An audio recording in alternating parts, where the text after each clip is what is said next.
I am Jessica, 32, a businesswoman who rarely gets to see my family anymore. When Mom called with an invitation to join their tropical getaway, I jumped at the chance to reconnect. After a 6-hour flight, I arrived exhausted but hopeful at the palm-fringed resort, wheeling my suitcase through the marble lobby. That hope shattered when I spotted them taking family photos without me, and Mom turned with a cold stare. "You weren't supposed to come." The front desk clerk looked confused about my missing reservation until I flashed my ID and said quietly, "I own this resort." Before I continue this story, let me know where you're watching from. Drop a comment and hit subscribe if you've ever felt like the black sheep in your family. Growing up, I always felt like the odd one out in my traditional family. While my siblings Amanda and Thomas embraced the conventional paths our parents Harold and Margaret laid out, I questioned everything and dreamed bigger. My parents never understood why I wouldn't just fall in line like my siblings. Amanda followed Dad into accounting, taking over his clients when he's semi-retired. Thomas got his law degree and joined a prestigious firm that our parents boasted about at every neighborhood barbecue. I, however, dropped out of the business program they'd selected and started building websites from my apartment at 21. What will we tell the Johnsons? Mom lamented when I informed them I was leaving college. That their daughter is throwing away a perfectly good education to play on computers all day. Dad was more direct. "You'll come crawling back when you run out of money," he predicted, refusing to look at my business plan. "And don't expect us to bail you out." I still remember my 12th birthday when they gave Amanda a beautiful necklace, but handed me a practical planner to organize your scattered thoughts. Or the high school graduation dinner where they toasted Thomas for following their plan, but merely acknowledged my honors with a brief, "At least she finished." These moments accumulated like tiny paper cuts over the years. I stopped coming home for holidays in my mid-20s, exhausted by the constant comparisons and subtle digs. Our relationship dwindled to occasional phone calls and obligatory Christmas cards. The distance had grown so vast that I was genuinely shocked when Mom called 3 weeks ago. "Jessica? It's your mother," she said, as if I wouldn't recognize her voice. "Is everything okay?" I immediately asked, thinking something must be wrong. "Everything's fine. We're planning a family trip next month to Coral Bay Resort. Your father has been working too hard, and the doctor suggested a break. The whole family will be there. Amanda, Thomas, their spouses. The kids, even Aunt Paula and Uncle George." I gripped my phone tighter. "The whole family except me, you mean?" An awkward pause followed. "Well, no. That's why I'm calling. We thought you might want to join us." The invitation felt so foreign I almost laughed. In 7 years, they had never included me in a family vacation. Part of me suspected a trap, but another part desperately wanted to believe this might be an olive branch. "It's a beautiful resort," Mom continued. "Right on the beach. 10 days of relaxation. We've booked several activities. But there's plenty of free time too." "When exactly?" I asked, already opening my calendar. She gave me the dates, and I was surprised to find my schedule relatively clear. I'd been planning to visit our new property that week, but that could be rescheduled. "I'll need to move some things around," I said cautiously. "Can I let you know in a few days?" "Of course," Mom replied. "But don't wait too long. They're holding the rooms for us." After we hung up, I paced my apartment for hours, debating. My best friend Nadia thought it was a terrible idea. "They've never accepted you, Jess. Why subject yourself to their judgment for 10 days? She wasn't wrong, but something in me couldn't let go of the possibility of repair. Maybe they were finally recognizing my success. Maybe Dad's health scare had shifted their perspective. Maybe, just maybe, they were ready to see me as I am. I called Mom back 3 days later. "I'd love to join you all," I said, trying to sound casual rather than desperate for connection. "Oh, well, that's wonderful," she replied, sounding genuinely surprised. "I'll let everyone know." The weeks before the trip were a whirlwind of preparation and growing anticipation. I bought new vacation clothes, a thoughtful gift for each family member, and even read up on my siblings' recent activities so I'd have conversation starters. The night before my flight, I texted Mom, "Looking forward to seeing everyone tomorrow. My flight lands at 2 p.m. No response came that night. I figured she was busy packing. The next morning, I sent another, boarding now. See you all soon. Still nothing. As my plane touched down, I sent one final message. Landed safely. Grabbing my bag and heading to the resort. The lack of response should have been my first warning, but I brushed off the unease. They were probably already at the beach or settling into their rooms. How wrong I was. Coral Bay Resort stood like a dream against the turquoise ocean. Its white buildings glowing in the afternoon sun. Palm trees swayed along the winding entrance, and the air smelled of plumeria and salt water. I couldn't help smiling as my taxi pulled up to the main entrance. This was my creation, my vision brought to life 3 years ago, though I hadn't visited in person for nearly 8 months. The resort had been my first major acquisition, a struggling property I'd transformed with an infusion of capital and a complete redesign. Now it was the flagship of my hospitality group, with 5 sister properties across the Caribbean and Mexico. I typically avoided personal visits to maintain professional boundaries, but I was curious to see how the recent renovations had turned out. The lobby looked even better than the photos my manager had sent. The new lighting highlighted the local artwork perfectly, and the expanded seating areas created intimate conversation spots without sacrificing the open feeling. I made mental notes to compliment the design team as I walked through, wheeling my suitcase behind me. That's when I spotted them through the floor-to-ceiling windows leading to the pool deck. My entire family posed for photos by the infinity pool, laughing and arranging themselves in different configurations. Dad with his arm around Mom, Amanda and her husband Jordan with their kids in front, Thomas lifting his toddler son above his head while his wife Katie laughed. Even Aunt Paula and Uncle George were there, coordinated in matching tropical prints. A lump formed in my throat. They looked so happy, so complete without me. Had they already taken the whole family photos before I arrived? I pushed through the glass doors, pasting on a smile despite the sinking feeling in my stomach. Hey, everyone. I made it, I called, walking toward them. The photographer lowered his camera. My mother's smile froze, then dropped entirely. Dad turned, his expression morphing from confusion to something like annoyance. Amanda and Thomas exchanged a quick glance I couldn't interpret. Jessica. Mom stepped forward. What are you doing here? The question hit me like a slap. What do you mean? You invited me. Remember our call a few weeks ago? She looked flustered, glancing back at the family tableau now breaking apart behind her. Yes, but you weren't supposed to come. I thought you understood that. Understood what? My voice came out sharper than intended. That your invitation wasn't real. Margaret, Dad stepped forward, taking control as always. There's been a misunderstanding. Jessica. Your mother mentioned the trip as a courtesy, not an actual invitation. I stared at them, trying to process his words. A courtesy?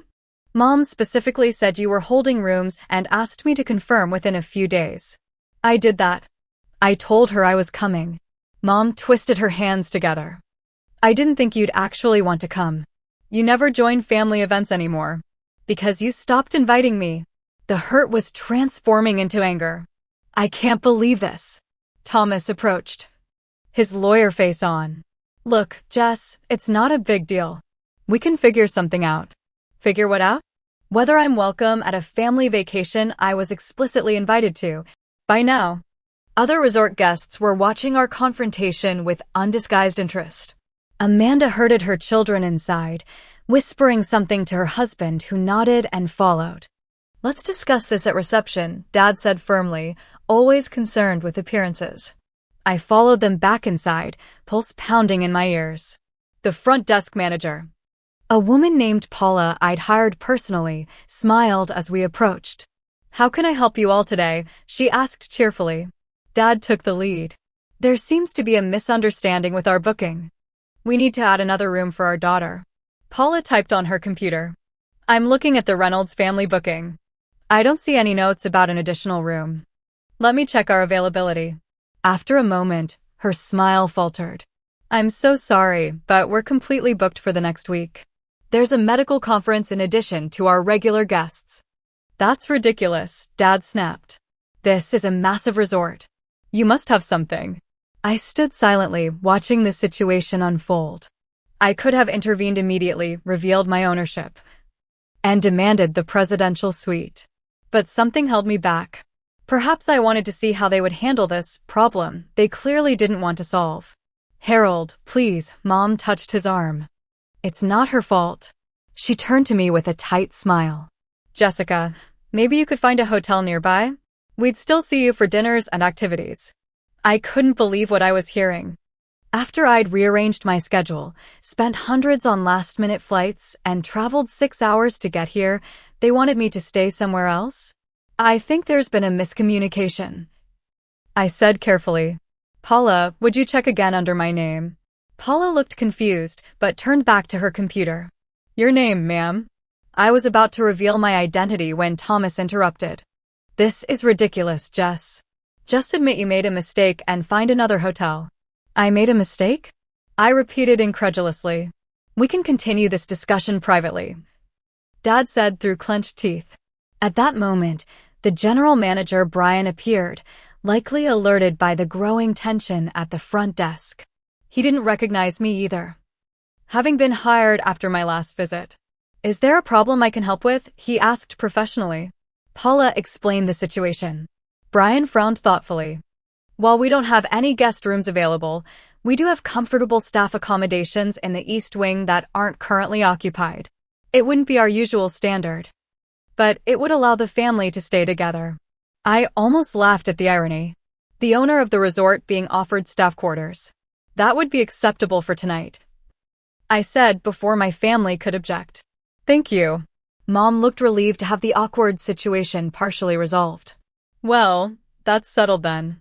We'll see you at dinner, Jessica. 7 o'clock at the Ocean View restaurant.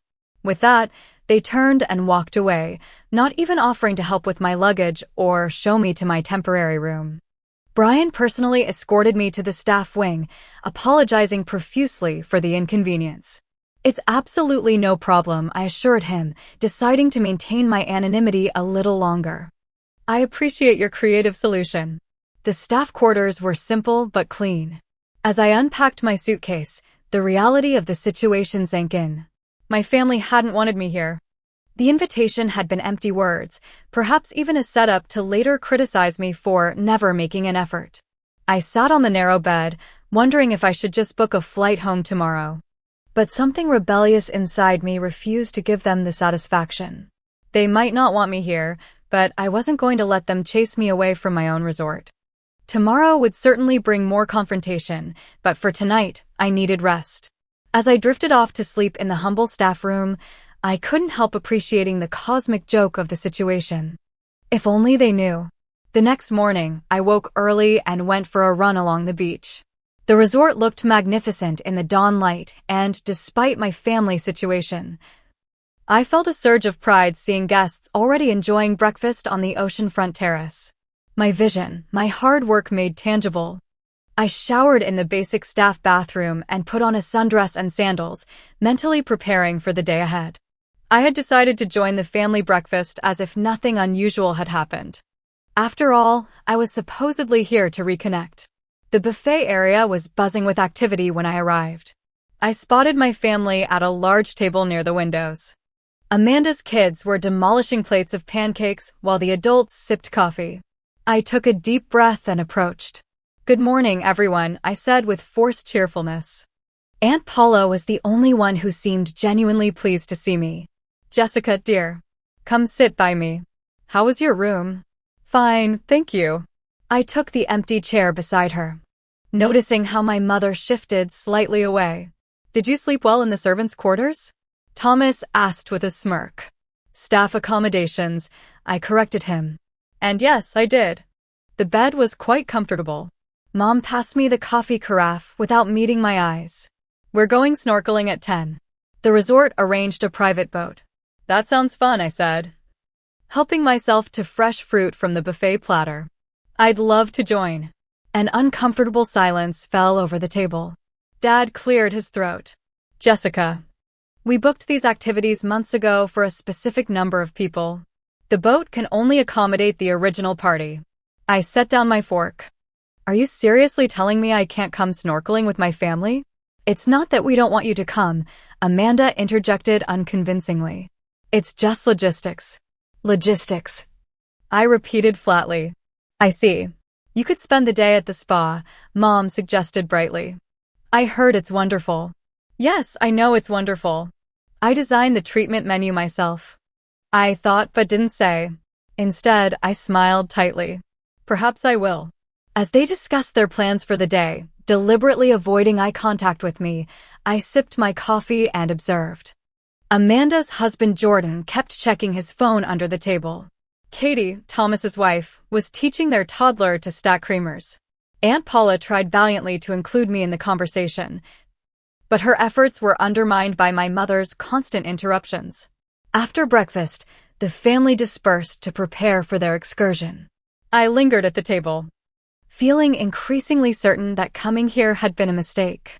As they walked away, I overheard Thomas speaking to our father. I can't believe she actually showed up.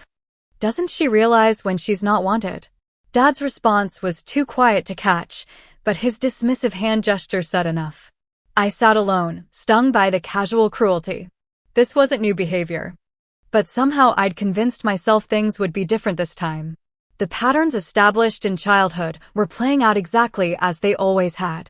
When I was 10, I'd been accidentally left behind at a gas station during a road trip. They drove 20 miles before realizing I wasn't sleeping in the back seat. At 16, they forgot to get me a ticket to the symphony despite buying one for everyone else. At 23, they scheduled the annual family portrait while I was taking final exams, then displayed the photo prominently and complained that I chose not to participate. Every exclusion had been explained away as a misunderstanding or my own fault for not communicating better. But sitting here now, watching them prepare for another activity without me, the pattern was undeniable. I decided to explore the resort instead, curious to see the operations side. As I walked through the property, various staff members greeted me warmly, not recognizing the woman whose name was on their paychecks. I observed the housekeeping team efficiently turning rooms, noted the groundskeepers trimming the immaculate gardens, and watched the activities staff engaging enthusiastically with guests. Near the tennis courts, I bumped into a security guard who eyed me suspiciously when I tried to access the administrative wing. Sorry, ma'am. This area is for staff only, he said politely but firmly. I could have identified myself but chose not to. Of course.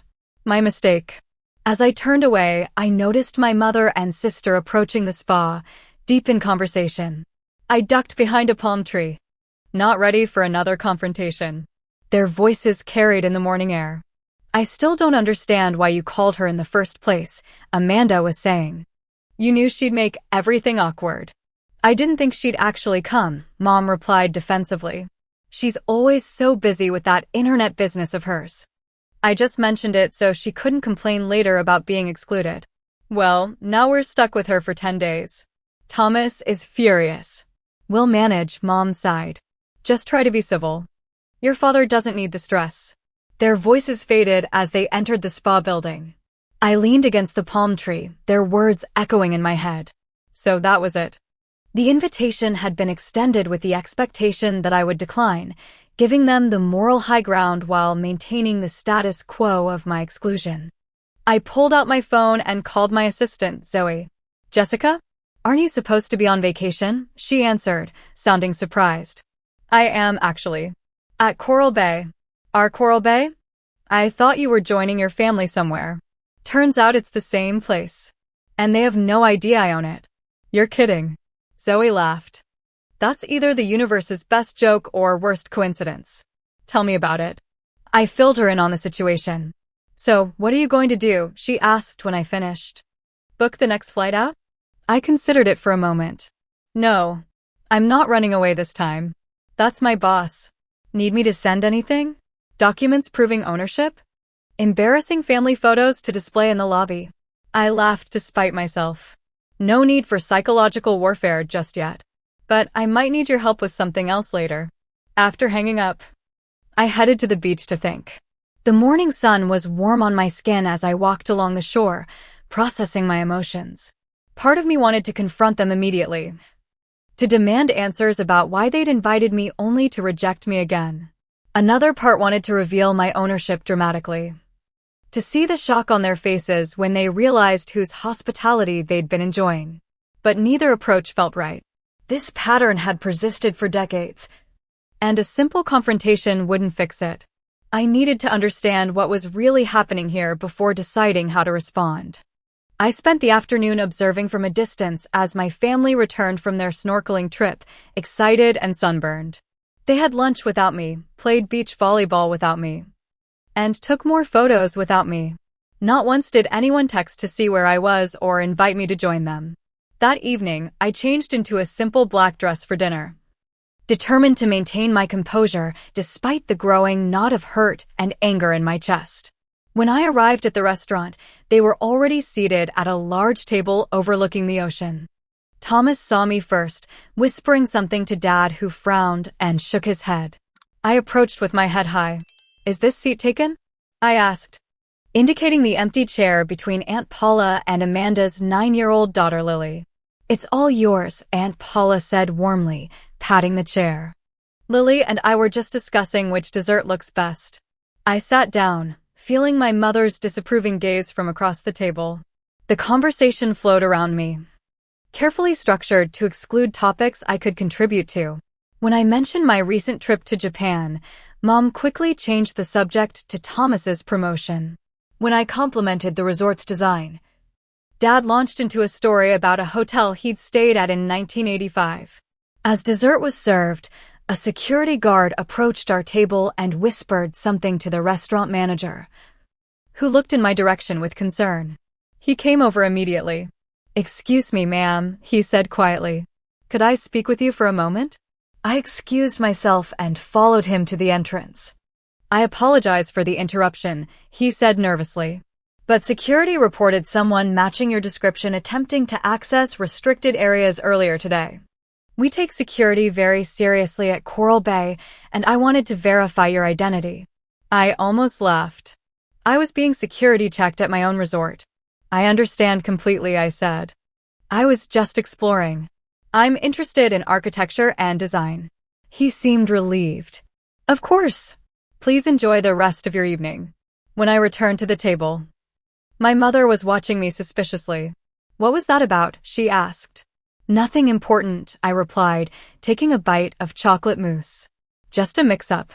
The tension at the table was palpable, and dinner concluded shortly after.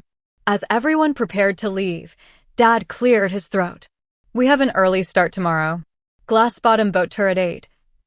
Then golf for the men and shopping for the ladies." It was a clear message that I wasn't included in either group. I nodded as if this didn't bother me at all. "Enjoy yourselves," I said pleasantly. "I have some work calls to make anyway." As they walked away, little Lily hung back. "Aunt Jessica, why don't you come with us to any of the fun stuff?" Out of the mouths of babes. I crouched to her level. "Sometimes grown-ups make complicated plans, sweetie. But maybe you and I can have our own adventure another day." Her face lit up. "Can we get ice cream?" "Absolutely." Amanda called sharply from ahead. "Lily, come on, we're leaving." Lily gave me a quick hug before running after her mother. I watched them go. The simple kindness of a child highlighting the calculated coldness of the adults. Back in my staff quarters, I kicked off my sandals and lay on the bed, staring at the ceiling. The day's events had confirmed what I'd suspected all along. This wasn't a misunderstanding or a series of unfortunate coincidences. My family had deliberately created a situation where I would feel unwelcome, continuing the pattern that had defined our relationship for years. Tomorrow, I decided, I would find out exactly why. The next morning, I decided to skip breakfast with the family and instead enjoyed a peaceful meal at the beachfront cafe. As I sipped my coffee, I watched them gather for their glass-bottom boat tour, noting how they checked their watches and departed promptly without looking for me.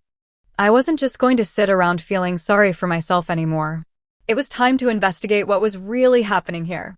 Why invite me at all if they were so determined to exclude me? My first step was to speak with the reservations manager, a friendly woman named Rachel who had been with the resort since before my acquisition. I introduced myself simply as a member of the Reynolds family group without revealing my ownership. I'm trying to understand the confusion with our booking, I explained. When exactly was this trip arranged? Rachel checked the system. The initial reservation was made almost 7 months ago. 6 rooms were booked under Harold Reynolds. 7 months. I repeated, surprised. This wasn't a last-minute getaway as Mom had implied. Yes, and they specifically requested the Ocean View wing. Those rooms book up quickly, especially during this season. Was there ever a 7th room requested or mentioned for me, Jessica Reynolds? She typed something, then shook her head. I don't see any notes about an additional guest or room.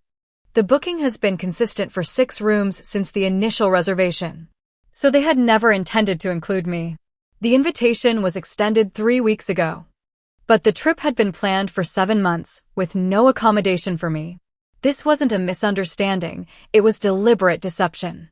I thanked Rachel and walked through the gardens. Processing this information. Near the koi pond, I spotted my cousin Lily sitting alone on a bench, looking bored. Her mother Amanda and the rest of the adults must have left her behind for the grown-up activities.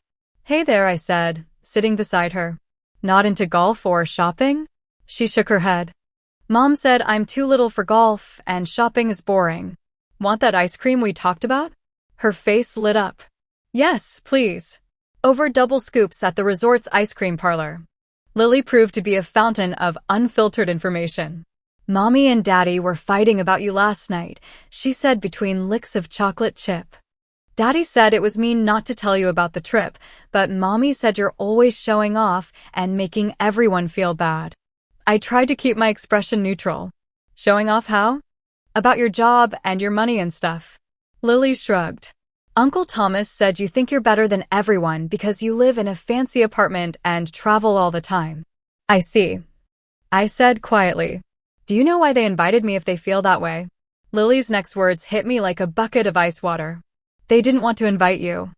Grandma only called because Uncle Thomas got a discount on the rooms by saying he knows someone important who works here. She giggled. He told everyone at dinner last night that he's friends with the manager, but when that man came to talk to you, Uncle Thomas looked scared. The pieces suddenly clicked into place. Thomas had somehow leveraged a supposed connection to the resort for a discount or special treatment. They had invited me as an afterthought, assuming I wouldn't come, while using my potential absence as further evidence that I didn't care about family. Lily, do you know if Uncle Thomas has been saying anything else about knowing people here? She nodded enthusiastically. He told Grandpa's friends that he helps run the place. And Mommy keeps posting pictures online saying they're on a private executive retreat because of Uncle Thomas's connections. I pulled out my phone and checked Amanda's social media. Sure enough. Her latest post showed the family on the beach with the caption, "Exclusive access at Coral Bay thanks to Thomas's connections in the hospitality industry." #VI treatment, #executive perks. The audacity was breathtaking. Thomas was not only lying about having connections to my resort, but was using those lies to boost his social standing and probably his professional reputation as well. As Lily finished her ice cream, I mentally cataloged every interaction since my arrival in a new light. The whispered conversations, the obvious discomfort at my presence, the attempts to keep me away from staff who might mention Thomas's claims. It wasn't just that they didn't want me here. My presence actively threatened the narrative they'd created. Thanks for the ice cream, Aunt Jessica, Lily said, breaking into my thoughts. You're not as mean as Mommy says. I couldn't help but laugh. I appreciate that, Lily. Our little secret, okay? After walking her back to the kids' club, I called my friend Nadia for a reality check. They're doing what? She exclaimed after I explained the situation. Using your resort to play big shot while deliberately excluding you? That's a whole new level of toxic. Tell me about it, I sighed. The question is, what do I do now? Expose them immediately. Nadia said without hesitation. Have security escort them out. Bill them triple. Tempting, but I'm trying to decide if there's a more constructive approach. Jess, they've been undermining you your entire life.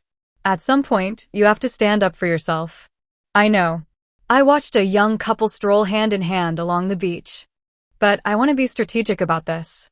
If I reveal myself now, they'll just claim they were planning to surprise me or that Thomas was trying to promote my business. So what's your plan? I thought for a moment. I need irrefutable evidence of their intentions. Something they can't explain away. And then I end this pattern once and for all. After hanging up, I headed to the executive offices and introduced myself to the receptionist. The moment I showed my ID, her eyes widened in recognition. Ms. Reynolds, we had no idea you were here. Let me call Mr. Brian immediately. Within minutes, I was sitting in the general manager's office as he apologized profusely. Please don't apologize, I interrupted. No one knew I was coming. And that's exactly how I wanted it. I've been staying in staff accommodations, and I'd like to continue doing so without any special treatment for now. He looked confused but nodded. Of course, if that's what you prefer. But may I ask why? I explained the situation with my family, and his professional composure briefly gave way to shock. Your brother claimed to have connections here to get preferential treatment, while you, the actual owner, were relegated to staff quarters. Ironic, isn't it? I smiled wryly. I need your help with something, Brian. I'd like to arrange a special dinner tonight at the executive chef's table. Just my immediate family. And I need it to appear as if it's being offered to Thomas because of his connections. Brian caught on immediately. A setup to reveal the truth. Exactly. Can Chef Marcus handle a special menu? He'll be thrilled. You know he's been wanting to cook for you since you hired him. Perfect. I'll send my assistant the details, but remember, not a word about my ownership to anyone until dinner tonight. With the plan in motion, I spent the afternoon reviewing the resort's operations and financials with Brian, impressed by the improvements since my last visit. Around 4 o'clock, I returned to my room to prepare for the evening. I chose my outfit carefully, a simple but elegant black dress, understated jewelry, and light makeup. I wanted to look professional, but not like I was trying to outshine anyone. As I got ready, I reflected on years of similar calculations, always dimming my light to avoid triggering my family's resentment. Not tonight. Tonight, the truth would finally come out. At precisely 7 o'clock, I arrived at the resort's exclusive chef's table, a private dining room adjacent to the main kitchen. Through the glass walls, I could see Chef Marcus directing his team with practiced precision. The table was immaculately set with fine china, crystal, and fresh tropical flowers. I was the first to arrive, giving me a moment to center myself. This confrontation had been decades in the making, and I wanted to handle it with dignity despite the anger and hurt simmering beneath the surface. Brian appeared at my side. Everything is arranged as you requested, Ms. Reynolds. Chef Marcus has prepared a special tasting menu, and I've selected wines to complement each course. Thank you, Brian. And please, continue calling me Jessica even after my family arrives. He nodded understanding. They should be here any minute. Thomas received the invitation this afternoon and confirmed immediately.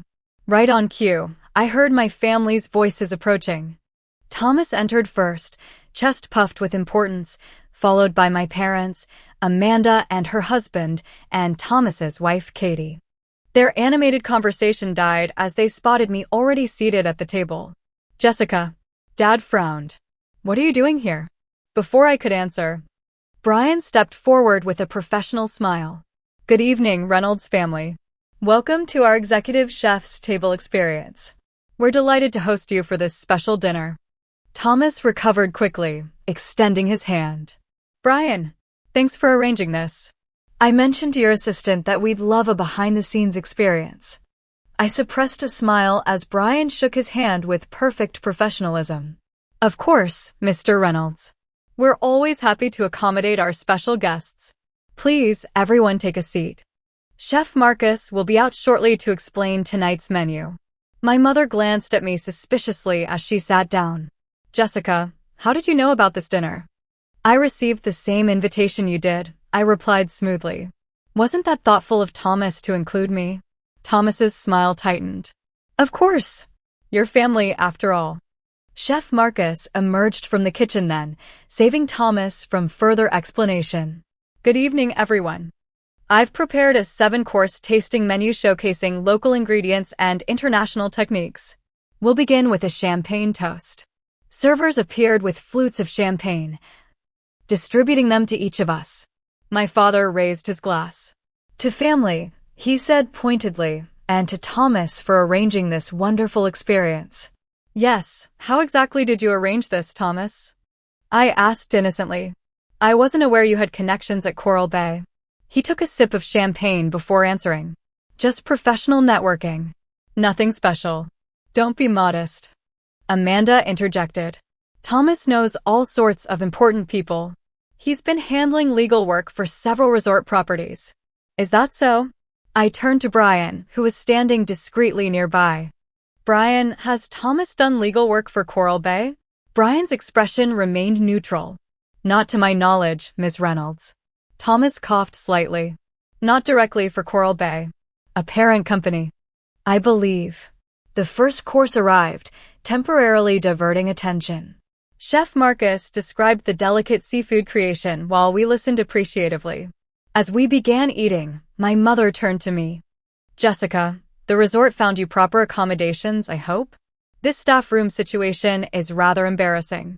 I'm quite comfortable, thank you, I replied. The staff quarters are perfectly adequate. Still, it's not appropriate, Dad frowned. Thomas, can you speak to management about finding Jessica a proper room? Use your connection. Thomas shifted uncomfortably. I'll see what I can do, but as I mentioned, they're completely booked. I decided to push a little further. Actually, I was wondering about our family booking. 7 months in advance, 6 rooms, no mention of me. Quite thorough planning. A tense silence fell over the table. My mother busied herself with her napkin. How did you know when we booked? Amanda asked sharply. I spoke with reservations today. Just trying to understand the miscommunication. Dad cleared his throat. Jessica, this isn't the time or place for accusations. I'm not accusing anyone of anything, I said calmly. I'm simply stating facts. You planned this trip 7 months ago, deliberately excluding me. Then Mom called 3 weeks ago with an invitation you never expected me to accept. That's not true, Mom protested weakly. It is true, I countered. And I'd like to understand why. Why invite me to a trip where no accommodations were made for me? Why act surprised when I showed up? Why continue excluding me from activities after I arrived? Thomas put down his fork with an exasperated sigh. Maybe because every family gathering turns into the Jessica show? Some of us work hard without constantly needing validation. The Jessica show? I repeated, genuinely surprised. I've barely seen any of you in 5 years. And whose fault is that? Amanda jumped in. You're always too busy with your mysterious business to attend family events. Events I'm rarely invited to, I pointed out. Because you make everyone uncomfortable, Mom said. Finally addressing the issue directly. Always talking about your travels and your success when your father and I just wanted you to follow a sensible path like your siblings. I took a deep breath, reminding myself to stay calm. So your solution was to exclude me entirely? We didn't exclude you, Dad insisted. We just didn't think you'd be interested. And what about the lies? I asked, turning to Thomas. Claiming you have connections here? Telling people you help run the place. Thomas's face flushed. I never said I run the place. I simply mentioned knowing management. Which management, specifically? I pressed. That's none of your business, he snapped. Actually, I said quietly, it is my business. At that moment, a commotion at a nearby table caught everyone's attention. A woman was complaining loudly about her room assignment, demanding to speak to the manager. This is unacceptable. I specifically requested an ocean view. Do you know how much we're paying to stay here? Brian approached her table immediately.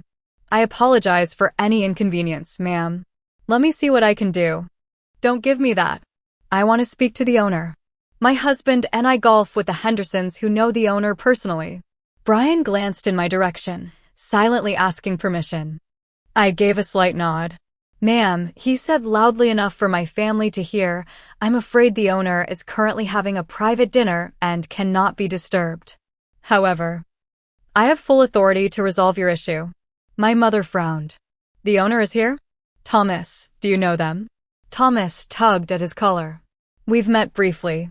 Business context. The woman was not appeased. I don't care if they're having dinner with the Queen. I demand to speak with whoever owns this place immediately.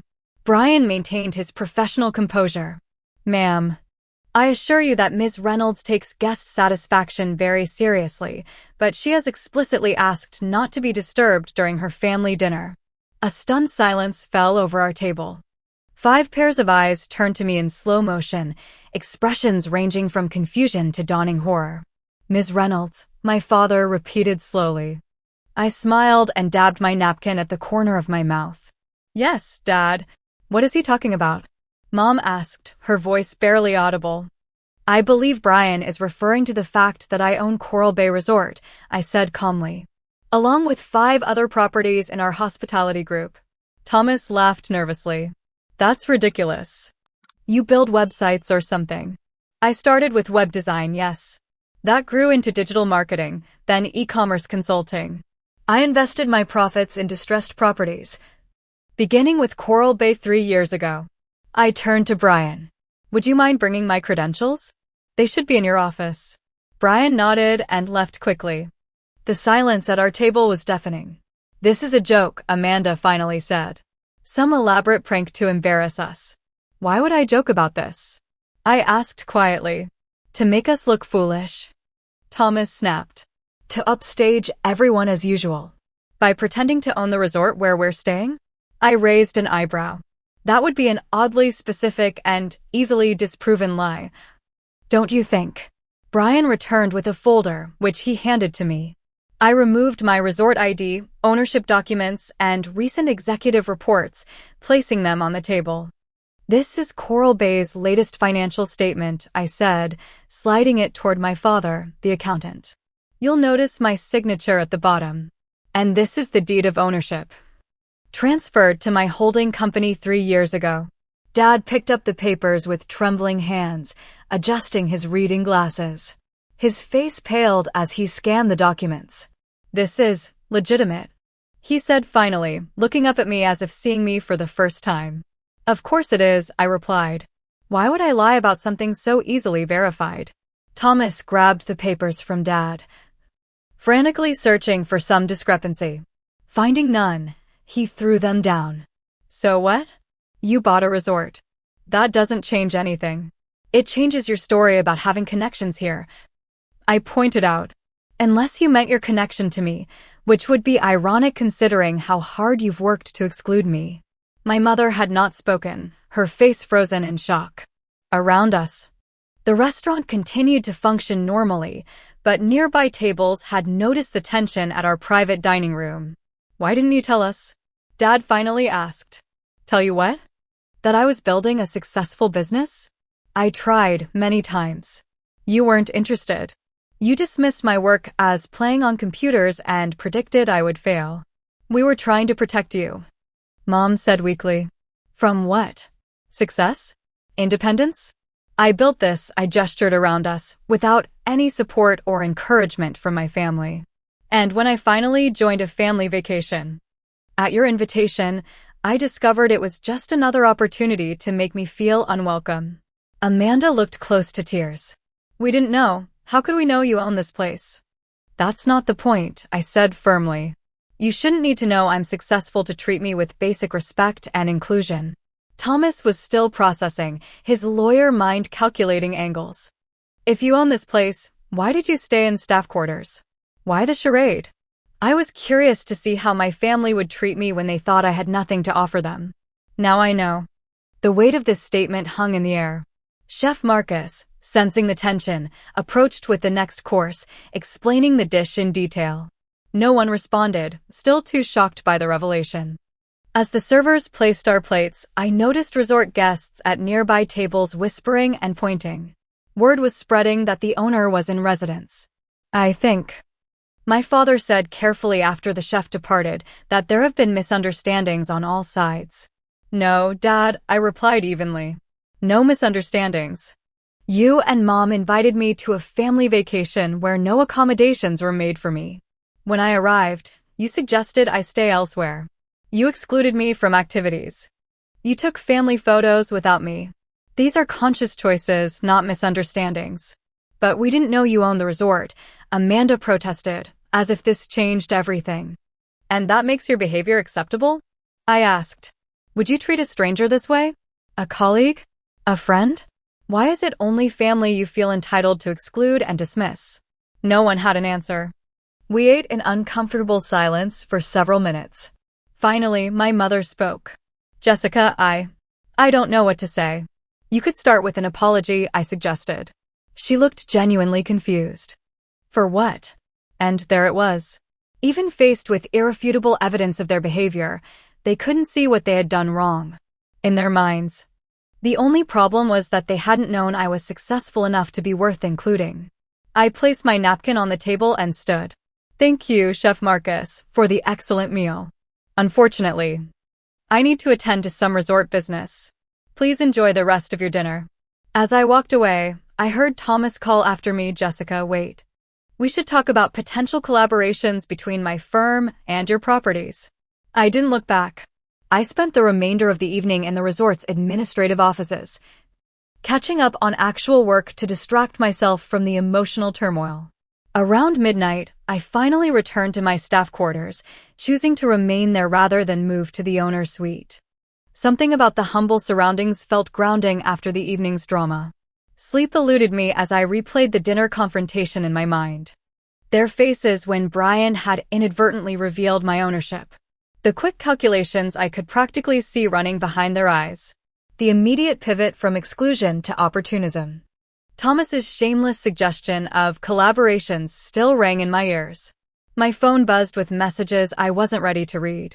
8 from Mom. 5 from Dad. 12 from Thomas. 3 from Amanda.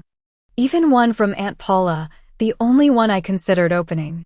Around dawn, I gave up on sleep and went for a long walk on the beach. The resort was quiet at this hour. Just a few early risers doing yoga or jogging along the shore. I found peace in the rhythmic sound of waves and the pink-orange glow of sunrise. By the time I returned, my family was already strategizing.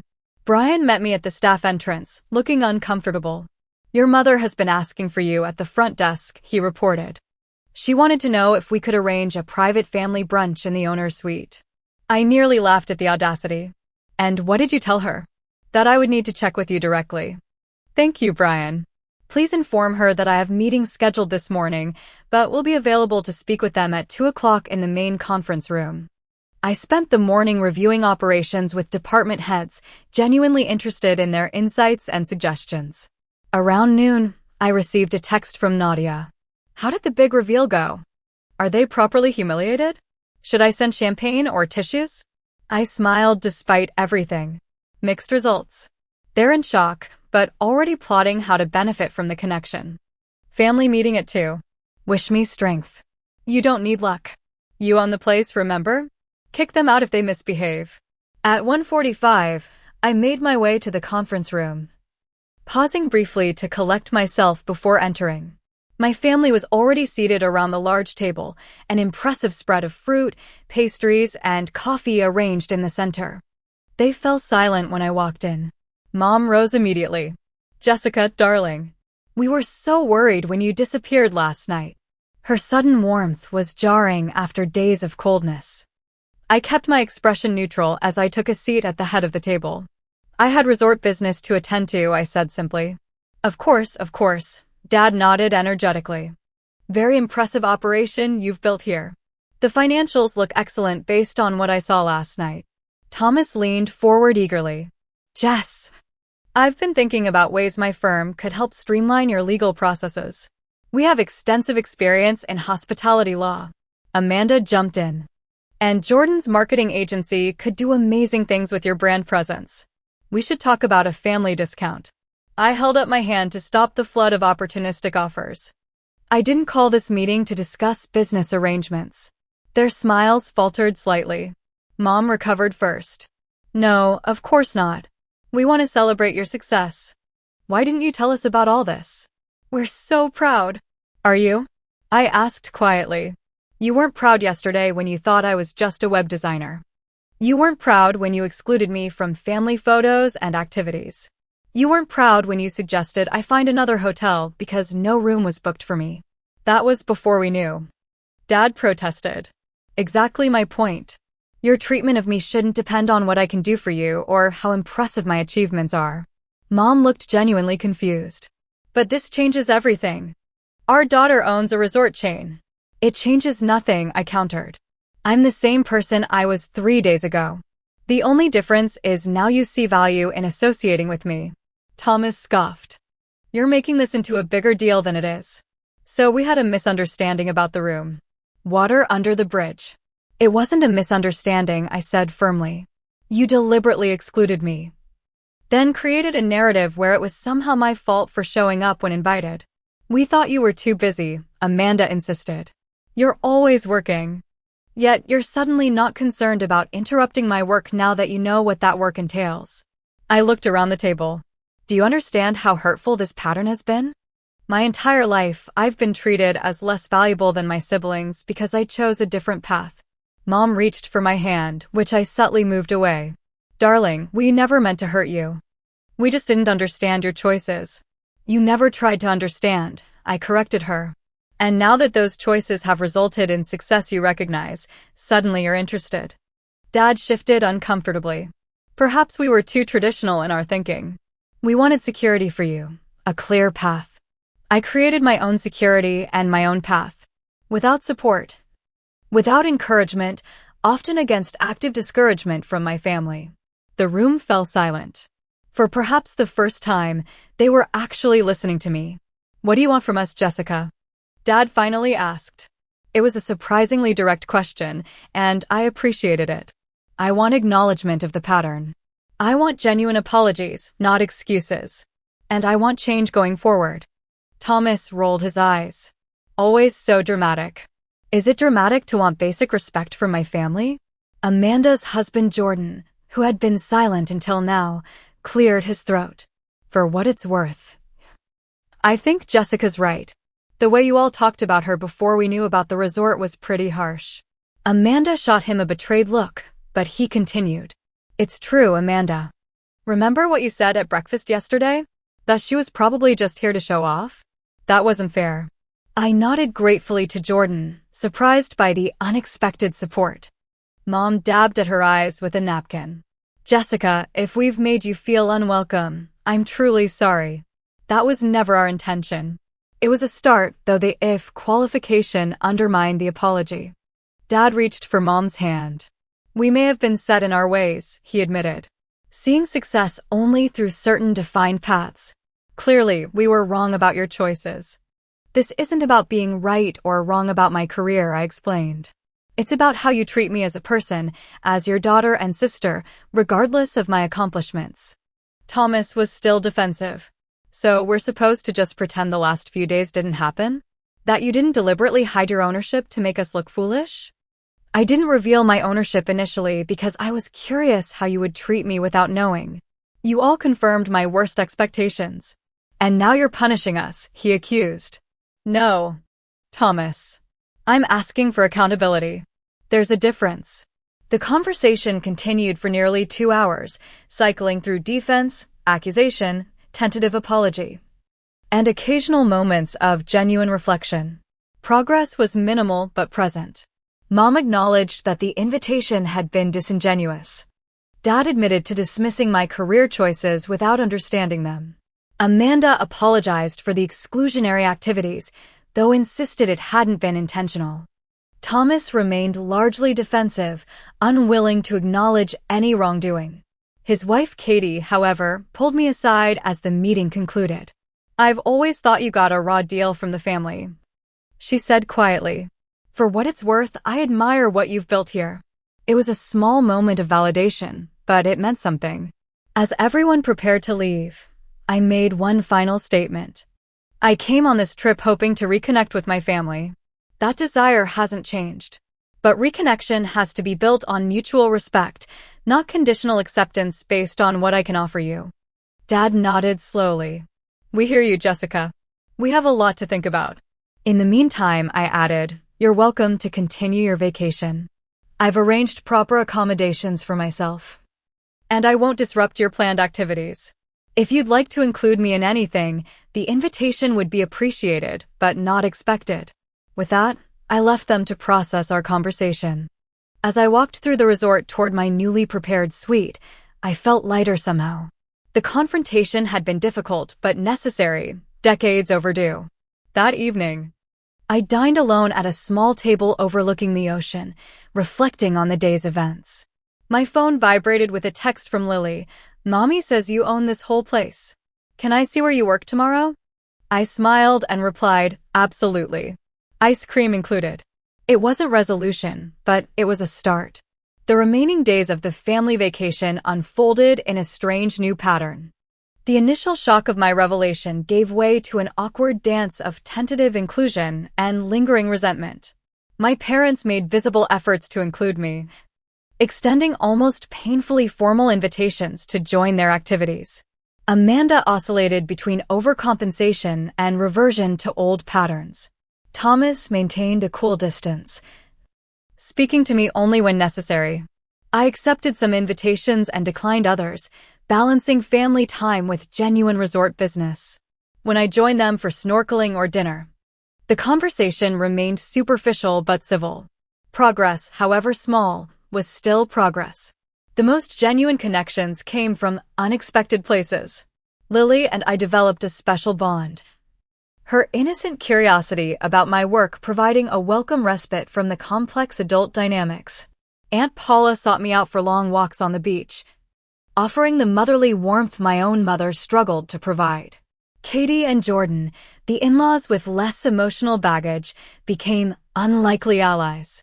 On the 8th day of their stay, I invited the entire family to a private sunset cruise on the resort's luxury catamaran. As we sailed along the coast, watching the sky transform into brilliant oranges and pinks, Mom cautiously approached me at the railing. "This is beautiful, Jessica," she said, gesturing at the horizon.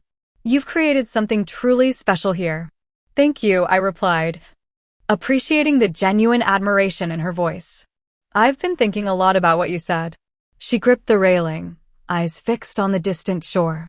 "About how we treated you before we knew about your success." I remained silent, giving her space to continue. "I think." She paused, struggling with the words. "I think you were right. We did invite you expecting you wouldn't come. And when you did show up, we acted terribly." It was the first unqualified acknowledgement of their behavior, and it caught me by surprise. "Why?" I asked softly. "Why was it so hard to just include me?" She sighed heavily. "It's complicated. Partly habit, I suppose. We got used to thinking of you as separate, different. Partly. I think we were embarrassed." "Embarrassed? Of me?" "No, of ourselves. Your success made our lives seem small by comparison. It was easier to exclude you than to face that." The honesty was unexpected and disarming. "Mom, I never wanted to make anyone feel small. I know that now." She turned to face me. "I'm not saying we were right. We weren't. I'm just trying to understand it myself." We stood in silence for a moment, watching the sun sink lower. "I can't promise we'll get everything right going forward," she continued. "Old habits and all that. But I can promise to try. To really try. That's all I've ever wanted," I replied honestly. She hesitated, then reached for my hand. This time, I didn't pull away. The remaining days passed with similar small moments of connection. Dad asked sincere questions about my business journey over breakfast. Amanda apologized for the social media posts that had positioned Thomas as the family success story. Even Thomas, in his own way, extended an olive branch by asking my advice on an investment opportunity rather than trying to insert himself into my business. On their final morning, I arranged a special farewell breakfast in the beachfront pavilion. As we ate together under the swaying palms, I observed my family with new eyes. They weren't perfect. Our relationship might never be what I had longed for as a child. But there was movement, however slight, towards something healthier. As they prepared to depart, Dad pulled me aside. "Your mother and I have been talking," he said, uncharacteristically hesitant. "We'd like you to come for Christmas this year. No pretense, no conditions. Just family." The invitation touched me deeply. "I'd like that," I replied simply. Goodbyes were awkward, but warmer than our greeting had been. Mom hugged me tightly, whispering, "I'm proud of you, Jessica. Not because of what you've built, but because of who you are." Whether she fully meant it or was still working to convince herself, the effort itself meant something. After they departed, I walked alone along the beach, processing the events of the past 10 days. The hurt hadn't magically disappeared. Decades of exclusion and dismissal couldn't be erased by a single revelation or a handful of conversations. But something had shifted, both in them and in me. For years, I had sought their approval, their validation, bending myself to fit their expectations and feeling crushed when those efforts were rebuffed.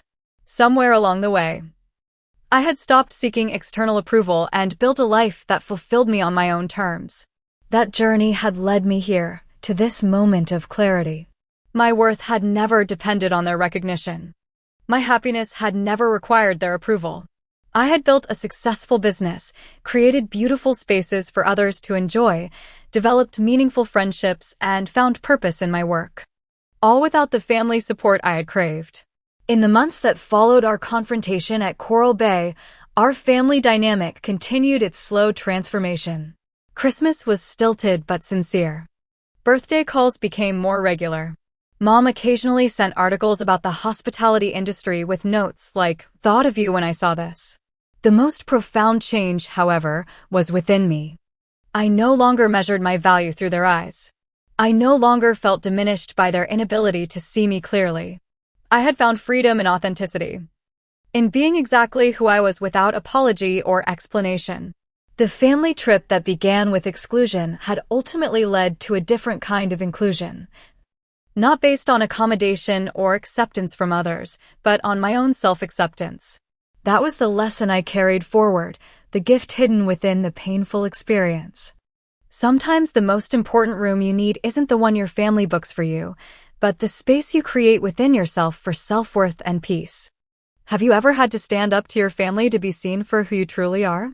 Drop a comment below and share your experience.